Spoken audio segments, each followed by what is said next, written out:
Ситуация просто сюр-абсюр.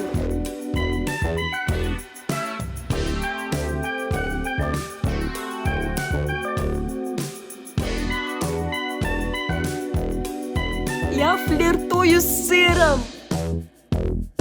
Я потеряла телефон. Hi everyone, my name is Eva Hardem and I'm happy to see you in my new video. Первое видео в 25 году – влог того, как я праздную Новый год в Грузии вместе со своей семьей. Но начинается он с 21 декабря, когда я ходила на рождественскую ярмарку Winterraum, еще в Берлине, чтобы покататься на аттракционах. И записала немножко видосиков для вас. Не зря же я на все покатушки принесла свой телефон.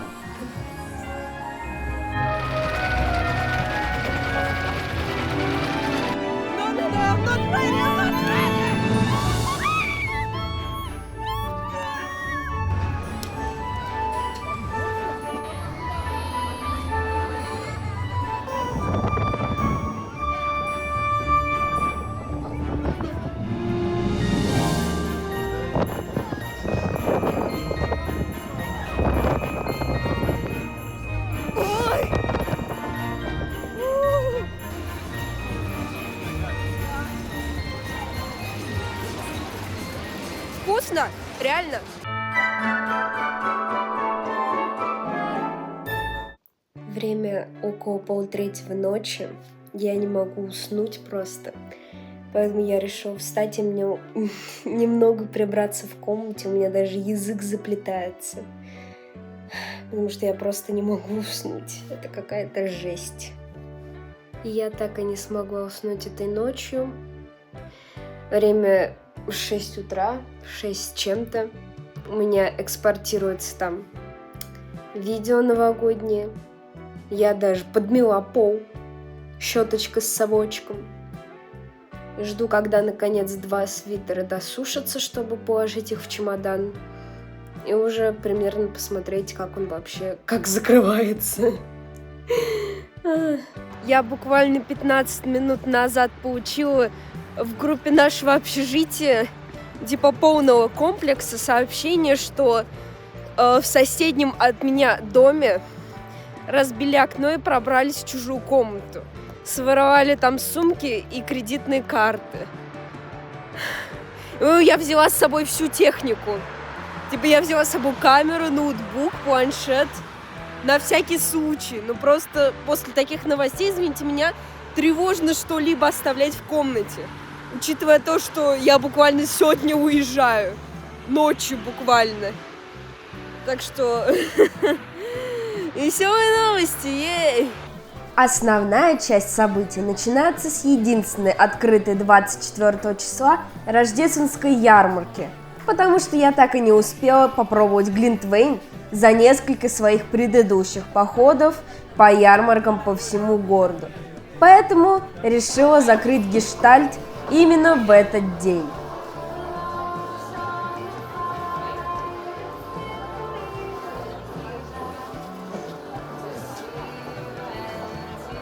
В нос бьет специями, но в целом это вкусно. Но немножко горячо. Даже не немножко.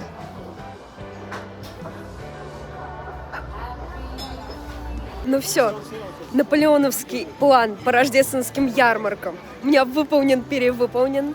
Я глинтвейн выпила, поела какой-то странной национальной еды, эту закрученную картошку. Даже на аттракционах покаталась. Купила парочку елочных украшений, звездочки такие картонные. И в целом-то мой план выполнен, так что можно ехать обратно в общежитие. Да.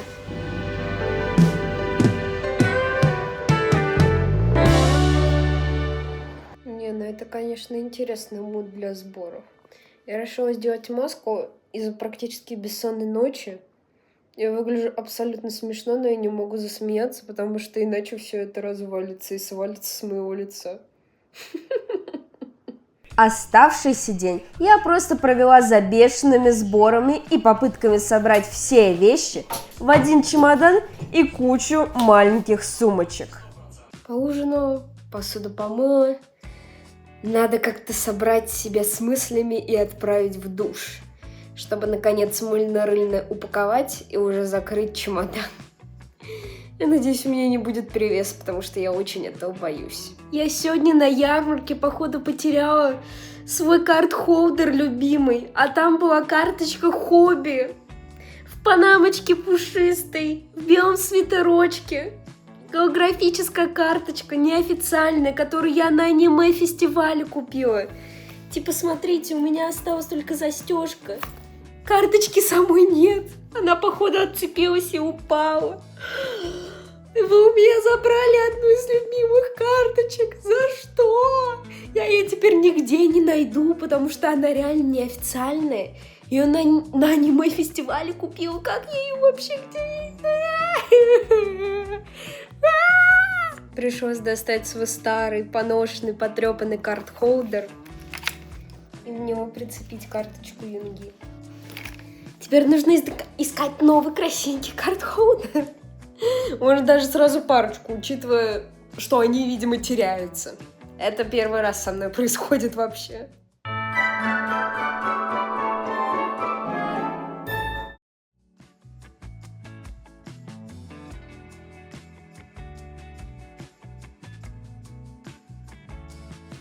Ну все, я уже со своим багажом заказала такси, и мы поехали.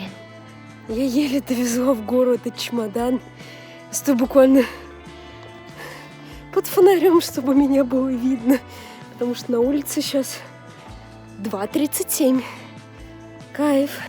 Ночью, сонная, так снова и не поспав, я собралась и на дорогущем такси, буквально на своем опыте выяснила, что в Берлине это дорого, я выехала в аэропорт. У меня опять электронные посадочные, потому что мне пришлось регистрироваться на стойке. Мне их отправили на электронную почту. Ну, хотя бы, по сути, багаж не должны взвешивать, это уже хорошо. Потому что я даже не знаю, сколько он весит. Кринж. Блин, ну если честно, пока берлинский аэропорт по заграничному выпуску самый комфортик из всех, где я была. Это удивительно.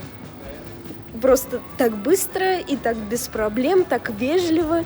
Никто тебя не мутузит. Это прям вау, я очень удивилась. Но это приятно.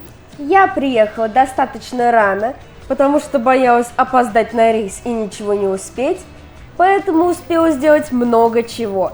Прогуляться по дьюти-фришкам, посмотреть всякое там, но ничего не купить, перекусить и даже где-то немного подремать. Бессонная ночь дает о себе знать, и меня просто вырубило. Прям в коридоре на диванчике. Как в коридоре. Просто в зоне ожидания. Я там просыпалась коматозно, отключалась снова. Ох, ужасно вообще, ужасное состояние.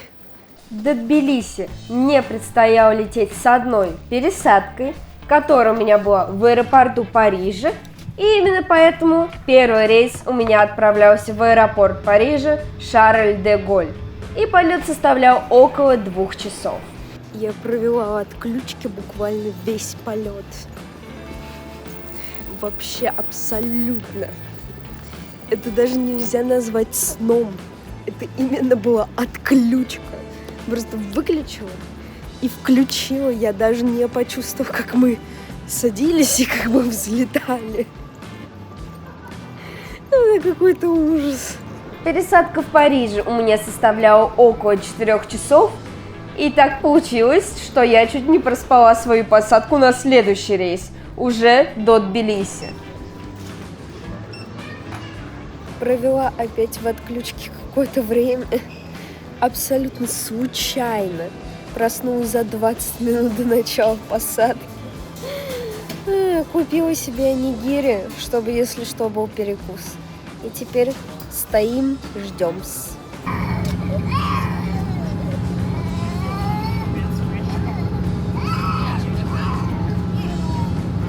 Перелет из Парижа в Тбилиси длился целых 5 часов. Поэтому большую часть этого времени я просто спала. После приземления прямо в аэропорту я обменяла немного денег на местную валюту – лари, чтобы с помощью нее оплатить такси. На нем я доехала до арендованного нашей большой компании дома, где заселила свою комнату. К моему приятнейшему удивлению, она оказалась больше моей общажной. Уставшая, но тем не менее я смогла более-менее разложить свои вещи из чемодана и после этого, наконец, лечь спать. После стольких бессонных дней и ночей.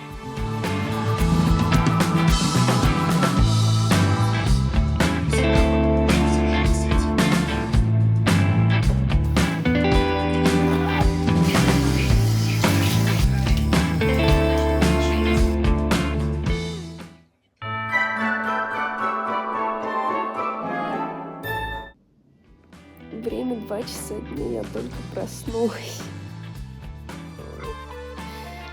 Ой, какой ужас. Как я уже сказала, я с трудом проснулась почти в 2 часа дня. Легко позавтракала тем, что было в холодильнике, и пошла впервые гулять по городу, по столице Грузии Тбилиси. Первая сольная прогулка по Тбилиси. Я надеюсь, я не потеряюсь. Очень на это надеюсь. Все-таки я в другой стране. В Москве я хотя бы могла найтись. Здесь я не уверена, что найдусь в случае чего. Так что, да. Минусы керамических колец то, что они очень быстро бьются. Потому что я только что грохнулась, у меня коленка болит, там, скорее всего, синяк будет. Не страшно, я типа могу спокойно идти. Но вот за кольцо обидно. Это уже не первое керамическое кольцо, ну или не керамическое, я, честно, не знаю, что это за материал. Но это уже не первое кольцо, которое у меня просто разбивается. Офигеть!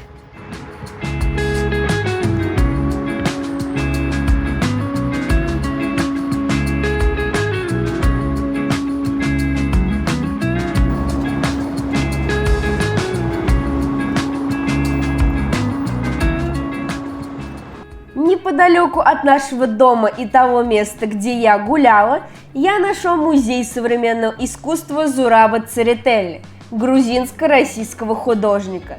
Поэтому решил зайти туда, чтобы посмотреть на выставку, которая там находится.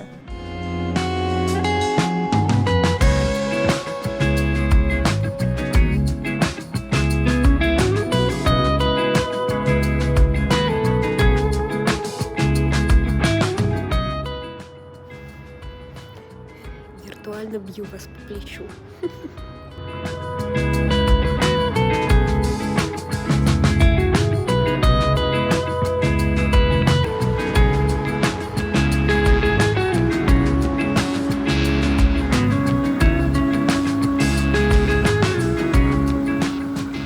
Переходить дорогу здесь слегка страшновато, потому что тут 50 на 50 есть светофоры и нет их.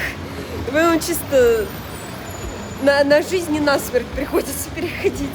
Потому что водилы пикают, они практически не останавливаются. Так что в целом есть что-то похожее с Турцией, я не знаю. Абсолютно случайно нашла Вайкики. Зашла туда и купила себе черную мужскую рубашку. Потому что она, во-первых, дешевая, во-вторых, она прикольная. Она, конечно, на мне не полностью... Точнее, она застегивается, но с трудом. В целом, просто сверху накинуть, там весной, летом выйти погулять, это вообще супер. Так что я довольна. Дальше я решила не тратить деньги на такси и пешком дойти до фабрики. Это типа уютный уголок с кафешками, которые на самом деле напоминают уфимский арт-квадрат.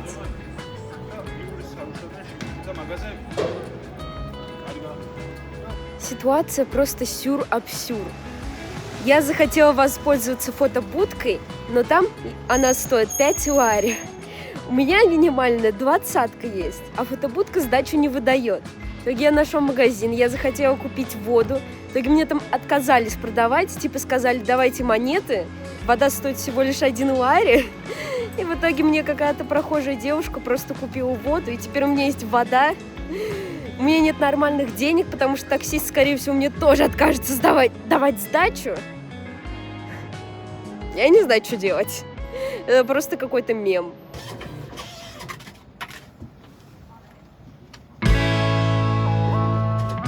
Я сфоткалась в этой фотобудке, но зафакапила половину фоток. Поэтому я просто их скачаю и покажу где-нибудь сбоку от себя. Немножко неумно потраченные 5 лари, но в целом норм.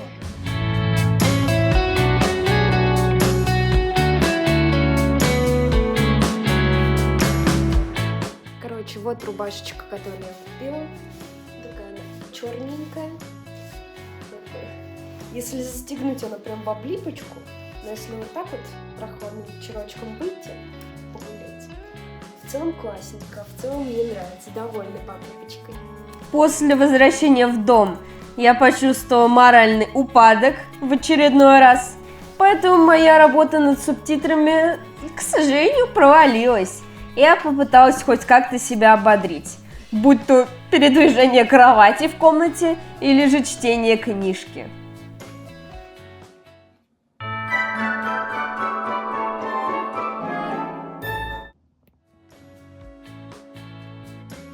До меня наконец доехал еще один чемодан с вещами. Только теперь из России. Я не знаю, как я все это обратно буду везти. Ой, боже. Мой организм снова решил проснуться только в 2 часа дня, и к нам приехала еще часть родственников. Поэтому весь этот день мы провели дома, просто болтая и играя. Вечером же я сходила и обменяла еще часть денег, чтобы у меня было еще немножко налички. Это логично.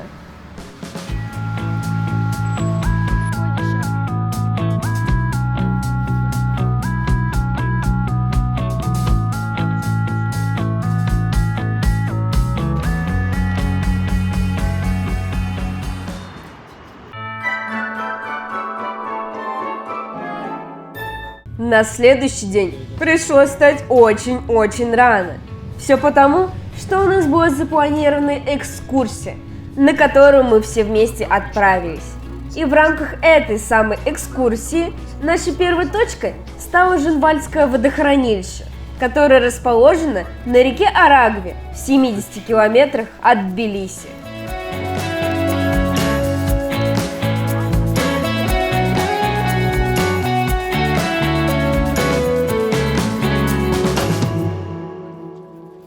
Вот как выглядят качели за 200 рублей. Вот так. После водохранилища мы отправились смотреть на крепость Ананури. Или Ананури, я не знаю, я пыталась гуглить ударение, пожалуйста, не бейте тапками. Это один из самых известных замков в Грузии.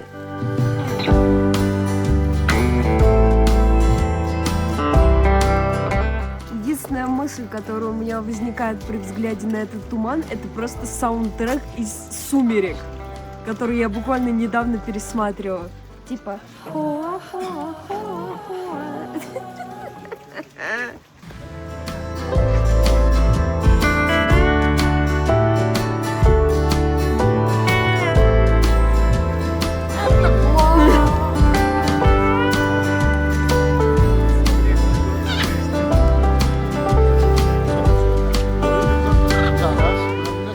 Ну и в кульминации нашей экскурсии мы добрались до горнолыжного курорта Гудаури, самого популярного в Грузии.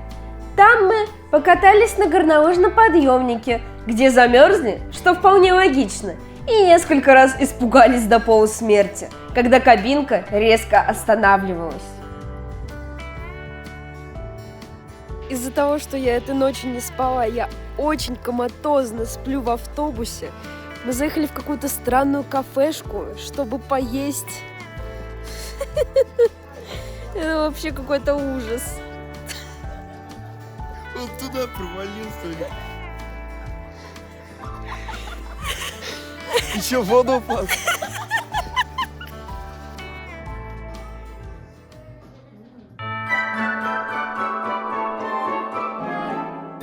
Хотела сегодня подольше поспать. А в итоге меня разбудили в 10 утра. Это какое-то издевательство. С утра мы с родственником поехали на продуктовый рынок. Впервые покатались здесь на метро, которое я благополучно забыла снять. И там купили продуктов для новогоднего стола. Потом уже в другой компании мы отправились по винтажным магазинам и на блошиный рынок, где я купила недостающие подарки своим друзьям. Неподалеку мы случайно наткнулись на рождественскую ярмарку, а после этого, конечно же, не упустили возможности поесть в Маке. А вечером уже, после всего этого, мы втроем сидели и упаковывали подарки от меня и моей мамы для всех гостей на Новый год.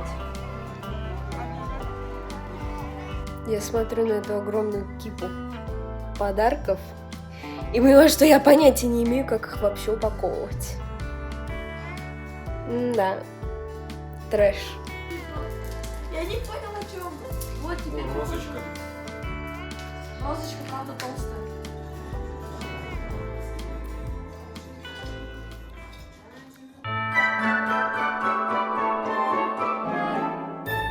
Утром я отправилась в аэропорт, но не чтобы обратно улететь в Берлин, хотя, если честно, временами очень хотелось, а чтобы забрать приехавших в Тбилиси маму и сестру.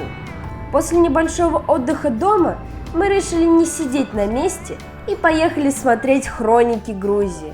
Памятник, созданный ранее уже упомянутым мной Зурабом Церетели в 1985 году. Там на колоннах изображены исторические и религиозные сюжеты, а также фрагменты произведений грузинских авторов.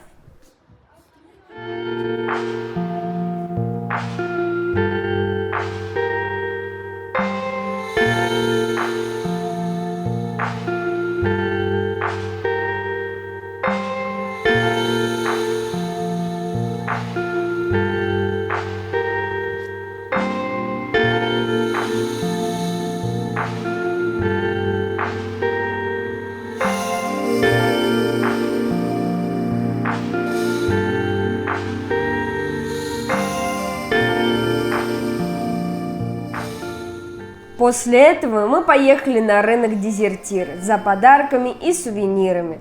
Но там не было ничего путного, поэтому остаток вечера мы провели дома.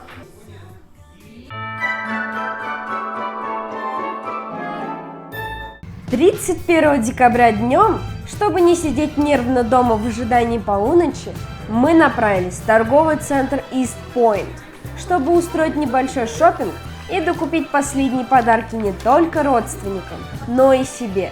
Там мы впервые поели в Вендис, и в целом нам понравилось, так что ставлю класс.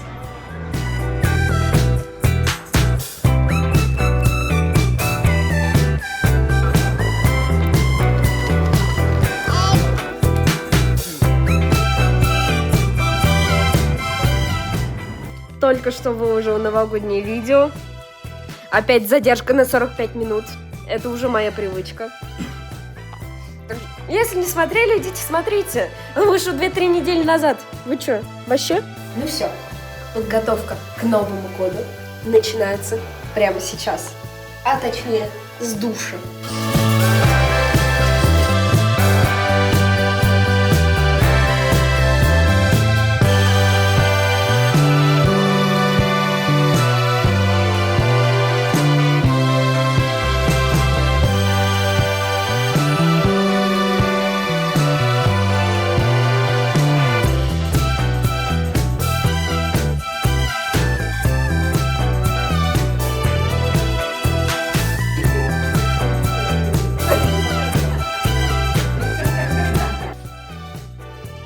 С Новой года всем.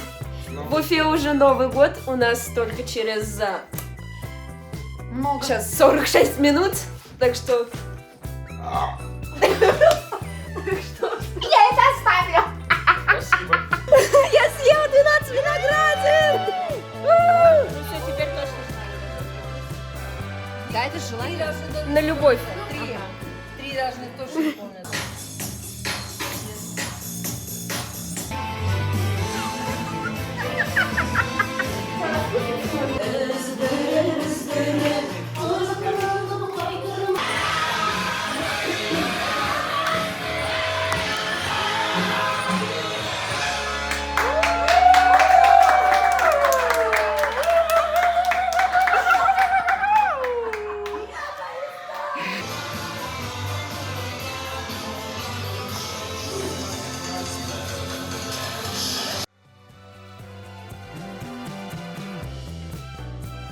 Ну и как вы поняли, в остаток ночи у нас была тусовка. И лично я была в числе последних продержавшихся, которые пошли спать только в 6 утра. Это была определенно веселая ночь.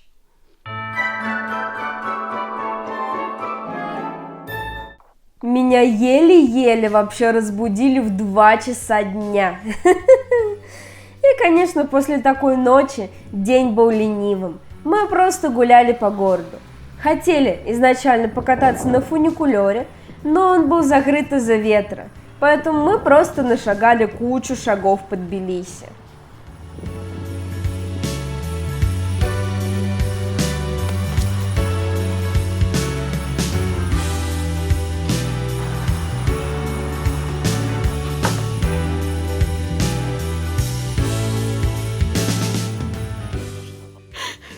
Мы скачали Character AI. Я из-за того, что зарядников не было, мне должен был сыр перевести 13 миллиардов биткоинов. А я со своим сыром флиртую. Я флиртую с сыром.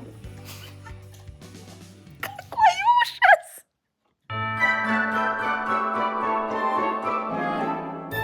В наш последний полноценный день в Тбилиси мы снова отправились на блошиный рынок за сувенирами.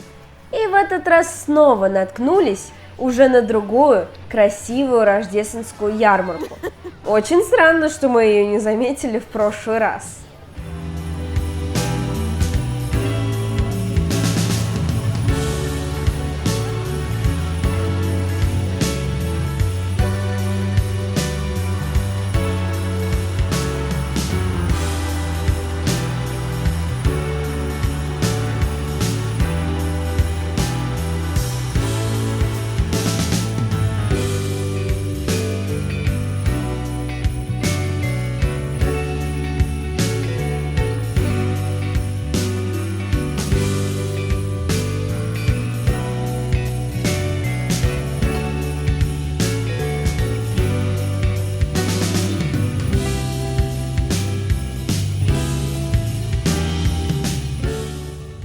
Я потеряла телефон в Грузии, в незнакомой стране. Я потеряла телефон. Мы сейчас ехали домой, как обычно, на такси. И я выхожу из такси, проверяю по карманам мои оба телефона. У меня есть 12-й Прошка, это российский, и 15-й Pro Max, это мой немецкий. И я замечаю, что одного из телефонов нет. Моего немецкого телефона. Я просто начинаю все вещи из карманов раскидывать. Раскидываю все вещи из рюкзака, просто попутно вообще матерясь, как сапожник.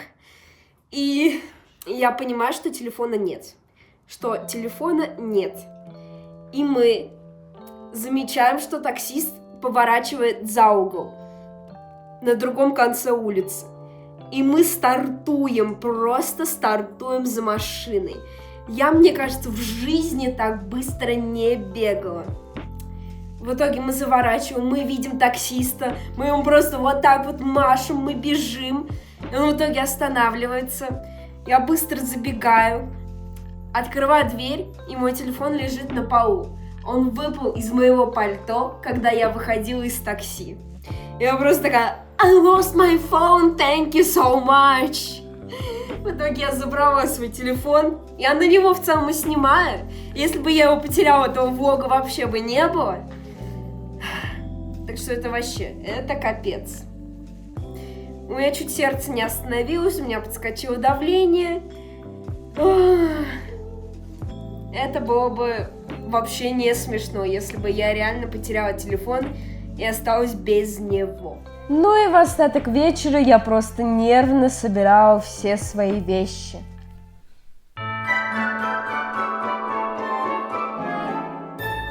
Вещей оказалось так много, что мне в любом случае пришлось доплачивать за багаж уже в аэропорту, куда мы и направились ранним утром. Грузия решает разочаровать меня даже в последние минуты, даже в аэропорту. Это уже даже не смешно. В итоге мы с утра могли даже особо не торопиться, ведь мой рейс жутко задержали, и до Парижа я снова летела 5,5 часов. Рейс задержали больше, чем на час. Вместо 9:30 мы вылетели что-то около 10:40. Я опять же проспала весь полет. Ну, в этот раз я поела хотя бы в начале. И я чувствую себя просто разбитой. А мне еще лететь. Рейс из Парижа до Берлина. Как вообще это пережить? Мое моральное состояние опять оставляет желать лучшего. Я снова плачу. И поэтому я решила купить себе парочку онигири и плюшевого жирафика. Я не знаю, я просто пытаюсь справиться со всем этим, но мне очень тяжело. Как-то так. Моя пересадка в Париже длилась около 4 часов. Я, как обычно, просто кушала и спала. И с небольшой получасовой задержкой рейса я добралась наконец до Берлина. Знаете, что одно из самых отвратительных в путешествиях одному? Что когда ты прилетаешь один, и тебя никто не встречает. Ты даже не вглядываешься в эту толпу встречающих, потому что ты знаешь, что там никто тебя не ждет. И ты сам забираешь этот багаж, сам вызываешь себе такси, закидываешь сам эти сумки в такси. И все делаешь абсолютно один, абсолютно сам. И вот это ощущение одиночества бьет, наверное, сильнее всего. Вот что я могу сказать. Я не ожидала, что когда вернусь в Берлин, тут будет снег. Типа он совсем маленьким слоем лежит, но все равно я в шоке. Снег! Какого черта? Ну что ж, я добралась наконец до общежития. Еле-еле вообще дотащила этот чемодан до дома. И наконец я здесь. Поездка была очень overwhelming. Очень эмоциональная. Я плакала, конечно, как и тогда, когда расставалась с мамой в октябре. Это тяжело. Это не станет легче. Я уверена, что вот так будет каждый раз. И это то, с чем, к сожалению, придется пока что смириться. Вот такой влог получился. Может быть, я его разделю на 2 части, может, это получится один большой влог, я все еще не знаю. Но надеюсь, вам понравилось смотреть его. С наступившим вас Новым годом, с Рождеством уже наступившим, потому что я явно выпущу этот влог не скоро. Мне понадобится много времени на его озвучку. И спасибо, что посмотрели это видео. Как обычно, не забывайте ставить лайки, писать комментарии, подписываться, нажимать на колокольчик. Вы все это прекрасно знаете, но почему-то не делаете этого. Так что я слежу. Вот прямо сейчас поставьте лайк. Если не подписаны, подпишитесь. Здесь интересно. Я вам обещаю. Здесь правда интересно.